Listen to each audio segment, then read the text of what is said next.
It's one thing to grow up with Olympic spirit, but it's another to grow up in it, like long track speed skater Casey Dawson did. I grew up here, so I was surrounded by it ever since I was born, pretty much. Casey was only 2 when the 2002 Salt Lake City Games took place in his hometown. Kids like Casey grow up using the facilities like the Utah Olympic Park and the Utah Olympic Oval for their after-school sports and community recreation. I got coached by Olympians when I was 10 years old.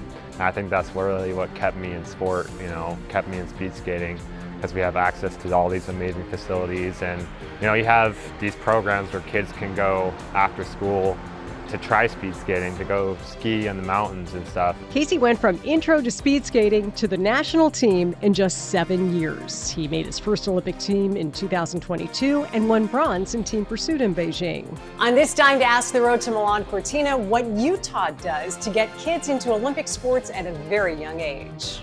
Why the Utah Olympic Oval is known as the fastest ice on Earth. And we'll start with a funny but kind of gross story about a badge of honor on the U.S. long track team. What it takes to make Coach Ryan Shimabukuro's Instagram page.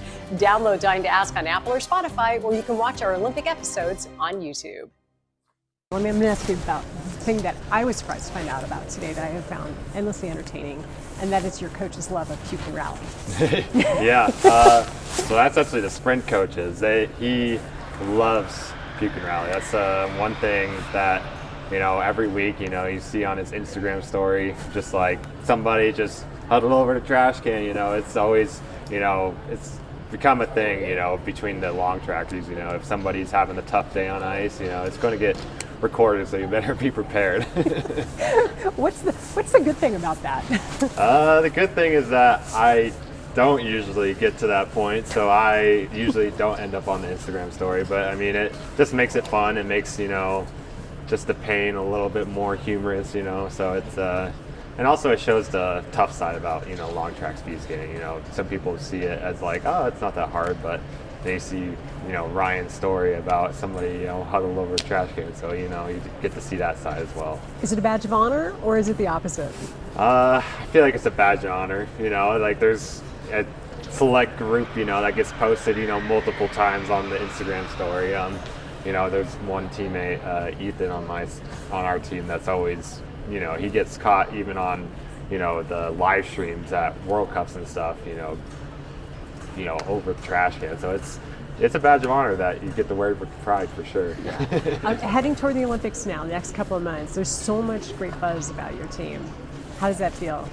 Yeah, I mean, being world champions this past season, it's we have a high standard to live by, but at the same time, we like to, live by the philosophy of having fun and, getting the work done and just being being in top shape going into the games, because it's less than 6 months away, and, we want to just keep riding that wave of being world champions going into the Olympics and, just still be on top going into the games.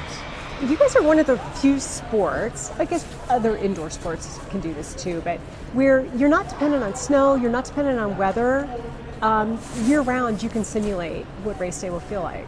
It's kind of a cool advantage. Yeah, no, having, this arena right here helps us have a little bit of advantage, because some countries, they skate outside, or, they don't have the access to the rink during the summer months. So having this access during the summer month, it's awesome, and it gets us to get that feeling of being on ice while also being able to bike, right after skating. You get the cross training, you get the little bit of both, being outside and also being in the rink during the summer months for sure. Why do they say this is the fastest ice on Earth? Part of it has to do with being at 4,000 feet above sea level. That a lot of rinks are at sea level, like in the Netherlands, you're almost below sea level. So having that thinner air helps you cut through the air a little bit faster, And also, I think the quality of ice here is a little bit better. You know, we have some of the best ice technicians in the world working here, so we have that going for us. We get to skate on the fastest ice.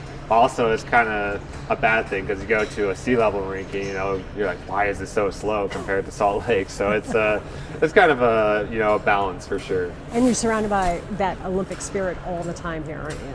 Oh yeah, and I grew up here, so I was surrounded by it ever since I was born, pretty much. Yeah. So there's that idea of people who come here for chasing the dream, and there's just growing up in the dream. Yeah, no, exactly. I got coached by Olympians when I was 10 years old. And I think that's really what kept me in sport, you know, kept me in speed skating, because we have access to all these amazing facilities. And, you know, you have these programs where kids can go after school to try speed skating, to go ski in the mountains and stuff. You know, not a lot of places you had that. And just that Olympic heritage from the 2002 games, and now continuing into the 2034 games coming up, it's just an amazing thing we have going on in Utah, especially. Awesome. Thank you very much. Yeah. Appreciate it. Of course. Thanks for checking out Dying to Ask The Road to Milan Cortina. You can take the show on the go by downloading it on Apple or Spotify, and you can always watch it on YouTube.